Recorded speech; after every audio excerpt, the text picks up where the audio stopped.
Peace, peace, peace. Give thanks for life. Um, I had something on my heavens, and just want to talk about some reality for a moment. Just, just good old reality. I think there's way too much idealism amongst amongst Rasta and a lot of other conscious people. Way too much idealism. Let's talk about Rasta. You know, um, you know, there's a lot, but let's just deal with some basic small but major issues, right? One is as far as what do you call yourself? What do we call ourselves, right?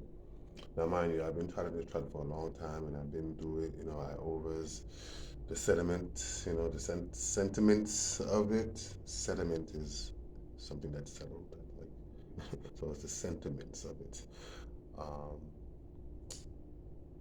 yeah, like we say that we are African, or we say that we are Ethiopian, right? Like that's what we say. Rastas Ethiopian. We are African. We are Ethiopian, right? I bet. But here's the thing why that's not really practical. If you are from Antigua or if you're from Jamaica or wherever in the Caribbean or South America or Europe or wherever you're from, right? I'm gonna show you why that's not really practical because if you're in your and I'm this is based on my own experience.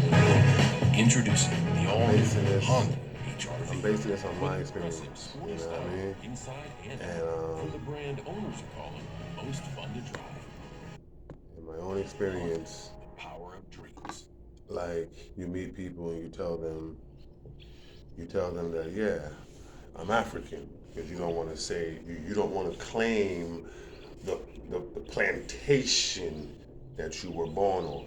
That's the philosophy. That's the idea. That's the idea. You don't want to claim the plantation.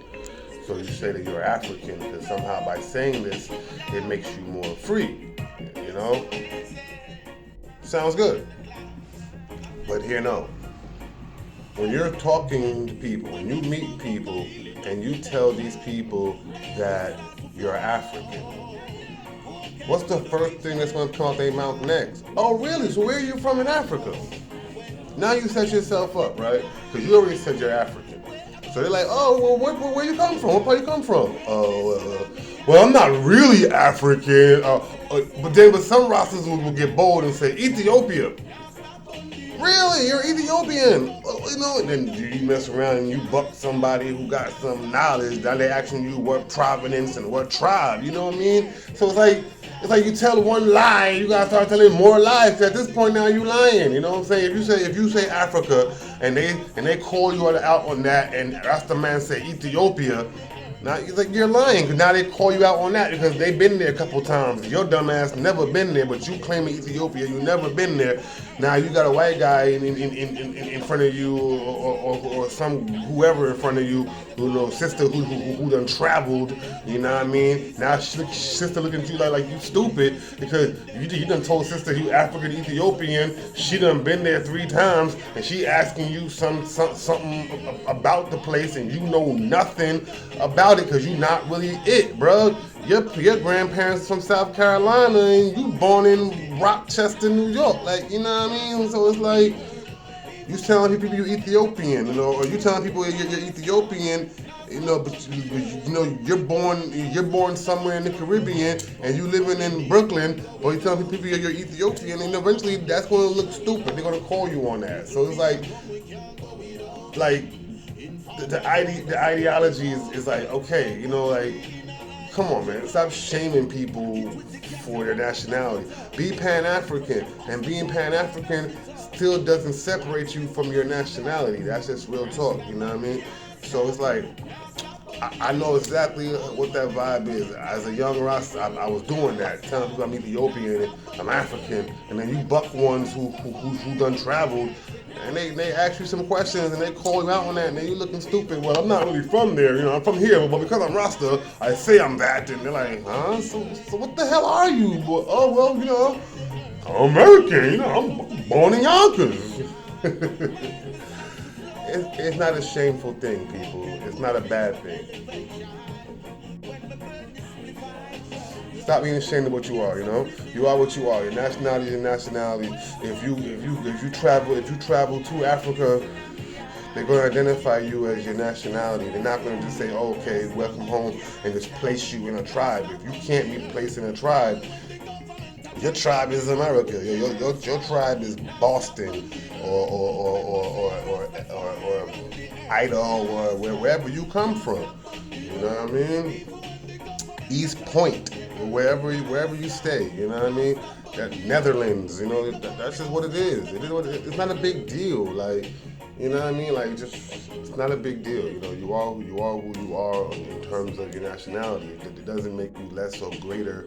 In any sense of that. It is what it is. And also to the Rasta man who always talking about this, repatriation to Africa and all this stuff, but it's like, repatriation to what? Like, what do y'all have? What are y'all doing now? Bobo Shanti especially, like, y'all like to deify, Dada Idi Amin, but what did Dada Idi Amin tell y'all? He said y'all gotta build up yourself where you at first. If you can't control where you are, you're not gonna do nothing where you going. You know what I mean? The reason why other countries do good, other people do good when they travel and go to other countries because they come with the backing and funding and material goods of their home country. You know what I mean? Indians and Asians wouldn't be powerful in Africa or in America if they didn't have Indian and Asian material and goods and people backing them. So repatriation in Africa without having set yourself up with something here is it's not practical. That's why Idi Amin didn't say, "Come home, we'll take care of you." Nah, he said, "Make yourself strong where you are." He said, "Make yourself strong where you are." For real, go back and study Idi Amin. That Amin. His military. We gotta be on some military vibes. So you gotta look at ones who did things on a military takeover. Idi Amin is the first one to come to mind. You know what I mean? For real, check out Idi Amin. But I just wanted to build on that real fast. The whole idea of claiming something and trying to ignore your nationality. But whenever you go out and turn any documents and paperwork, you don't put Africa, Ethiopian. You put exactly your down to your zip code and county where you really from. So rep that all the time. Like nothing, like it is what it is. It is what it is. You are who you are.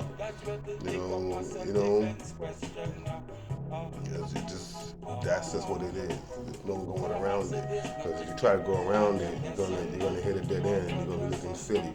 Either you're gonna be looking like you're a liar, or you're gonna be looking like you're not dealing in reality. So you gotta deal with reality. It doesn't make you less or more. You know what I mean? Yeah. So be who you are. If you British, just be British. You know what I mean? Australians be Australians, and Americans be Americans, and Jamaicans be Jamaicans. You know what I mean? Yeah, you can rep Pan African, but you can't just say I'm Ethiopian, I'm African, because then you just say that. Yeah. I've seen it happen too many times. It happened to me, and it's part of my idealism that you gotta get out of that vibe. So.